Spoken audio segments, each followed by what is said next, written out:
première classe que nous allons voir parmi les charges, ce sont les classes 68. La classe 68, c'est ce qu'on appelle les dotations aux amortissements et provisions. C'est lorsque vous avez des immobilisations. Donc on reviendra sur ce qu'est une immobilisation. Eh bien, effectivement, tous les ans, il faut constater ce qu'on appelle l'amortissement, qui est une dépréciation de votre immobilisation, qui peut être, admettons, une voiture, un ordinateur, tout ce qui est, admettons, corporel, incorporel, voire financier. Eh bien, effectivement, il y a un calcul qui se fait tous les ans. Alors, on peut très bien le mettre en place avec je dirais ciel immobilisation, hein, puisque dans ciel compta évolution vous avez le module immobilisation. Donc si vous voulez vraiment que ce soit ciel qui le fasse tout seul, je vous invite à consulter le tutoriel sur les immobilisations qui est proposé. Sinon, si vous en avez vraiment que une ou deux, alors non, c'est vrai que normalement c'est plutôt votre expert comptable qui va vous passer ce genre d'écriture, mais c'est quand même intéressant, je dirais, de comprendre un petit peu le mécanisme. Donc ce sont surtout des écritures que l'on fait en fin d'année.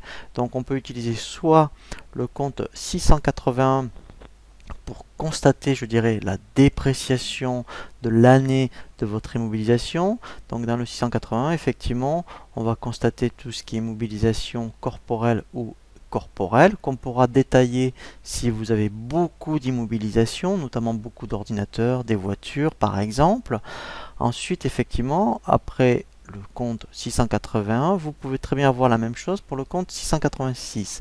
Donc là, c'est financier, et là, effectivement, c'est par rapport à des titres. Eh bien, on peut constater, je dirais, si ce sont des titres qui sont bloqués très longtemps, on va constater éventuellement une dotation. Après, vous pouvez avoir aussi le 687. Donc là, c'est plus particulier. C'est lorsqu'on pratique ce qu'on appelle des amortissements dérogatoires. Alors, les amortissements dérogatoires, c'est vraiment à titre exceptionnel.